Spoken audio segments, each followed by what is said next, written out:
I hate it for my crew because they are badasses, and just one little mistake cost us. It'll cost us the next couple weeks. Bubba Wallace came so close to winning his first race of 2026 that you could almost hear the celebration starting. Then one tiny mistake by his pit crew flipped everything upside down, and now two of his guys are sitting at home for the next 2 weekends. Let's back up and talk about what actually happened on Sunday at the Anduril 250. This was the very first NASCAR Cup Series race ever held at Naval Base Coronado in San Diego. It's a brand new 3.4-mile street course called the Qualcomm Circuit, and it sits right on an active military base. That alone made this race a big deal. NASCAR had never run a major event on a military installation before, so all eyes were on this one. Bubba started the race in 12th place after qualifying. He didn't waste any time moving up either.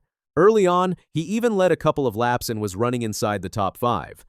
The number 23 Toyota looked fast, like race-winning fast. Bubba was driving his heart out on a track nobody had ever raced on before, and it really looked like this could finally be his day. Then came lap 18 out of 75. Bubba had just made a green flag pit stop before stage 1 ended. He pulled out, got back up to speed, and headed into turn 10. That's when it happened. His right front wheel came flying off the car, just rolled away. The pit crew hadn't tightened the lug nut properly, and the whole tire popped right off. You can guess how Bubba felt about that. He didn't even try to hide it on the team radio. He yelled, "F King kidding me," as he watched everything fall apart in real time. He had been running near the front, and now he was coasting on 3 wheels.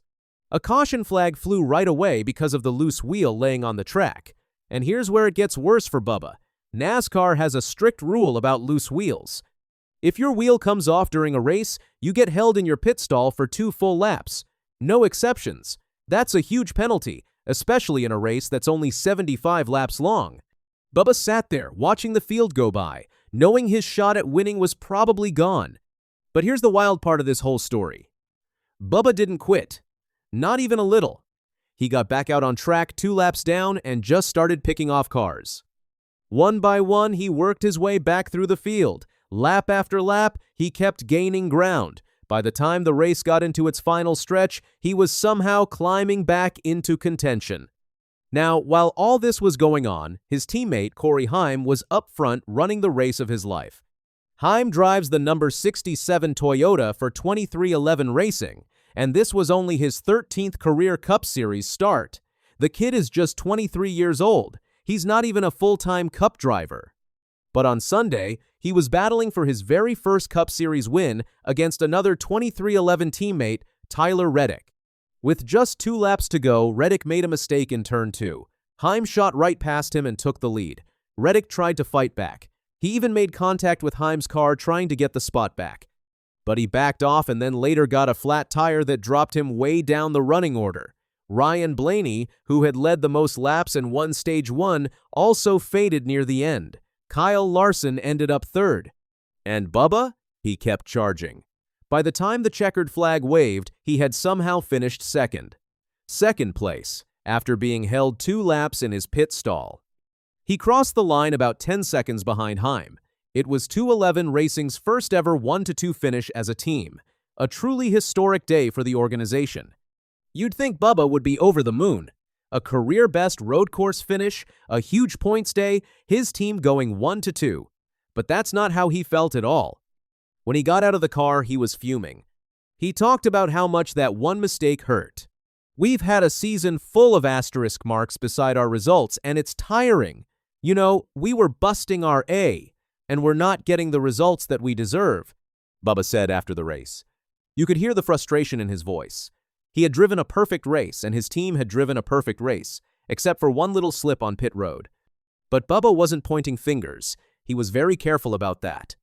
He said, "I'm not bashing anybody. Pit crew's been one of the best on pit road and had a mistake. We all have mistakes. Unfortunate that it cost us." Still, the frustration was real. He explained what was running through his head when the wheel rolled off. Go figure. Drive your ass off on a track that you have no idea what you're doing. Drive up to lead, then have it all taken away from you. That's the part that stung the most. He had figured out a brand new track that nobody knew, fought his way to the front, and then watched it slip through his fingers. Bubba also made it clear he wasn't complaining about finishing 2nd. Am I complaining about 2nd? No, on a road course, hell no, I'll take it. But it's just that what if, right? That what if is what's eating him up. What if the wheel had stayed on? Could he have beaten Heim? Could this finally have been his first win of 2026? He even cracked a little joke about it. We know we can win damn near every race. Maybe I can win a road course now after today. Bubba is known for being good on ovals, but road courses have always been a weak spot for him. Sunday changed that idea pretty fast. The thing Bubba kept coming back to was his crew. He said over and over how bad he felt for them. I hate it. I hate it for my crew. This one little mistake cost us the next couple of weeks. And he was right about that part. On Tuesday, NASCAR dropped the hammer. The penalty report came out, and it was rough news for two members of the number 23 team. Rear tire changer Adam Hartman and jackman Nathan Ricketts both got slapped with 2 race suspensions. They have to sit out this weekend's race at Sonoma Raceway on June 28 and also the race at Chicagoland Speedway on July 5. They can't come back until July 12 at Echo Park Speedway near Atlanta. NASCAR said the detached wheel broke. Sections the 8th of August 2010, 4, A and D of the rulebook. That's the safety rule about improperly installed wheels. The good news is there were no points penalties for the team itself. Bubba got to keep his 35 points from the runner-up finish. That's actually huge for his playoff hopes. The second-place finish was his best of 2026, and it pushed him up to 11th place in the regular season standings. He's now 62 points above the cut line for the top 16. He needs to stay in the top 16 to make the chase, which is NASCAR's 10-race playoff. There are only 9 regular season races left to lock it in. This finish was a huge step in the right direction for Bubba. May was brutal for him. 3 out of his 4 races that month ended outside the top 22. He had no momentum. But then came a 3rd place at Michigan, and now this runner-up at San Diego, 2 top 5s in a row. The 32-year-old from Mobile, Alabama is also the reigning Brickyard 400 champion, so he knows how to close out big races when his car is right. Now the real question is what happens this weekend at Sonoma. Bubba's team has to head to another road course without their regular rear tire changer and jackman. Those are 2 huge roles on pit road, and the team has to plug in backup guys on short notice. Bubba said as much himself. He believes this penalty will hurt his team for the next few weeks.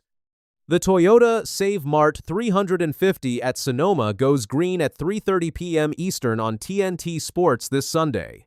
It also kicks off the 2026 Inches Season Challenge. After everything that just happened at Naval Base Coronado, Bubba and the number 23 team have a lot to prove, and they have to do it short-handed.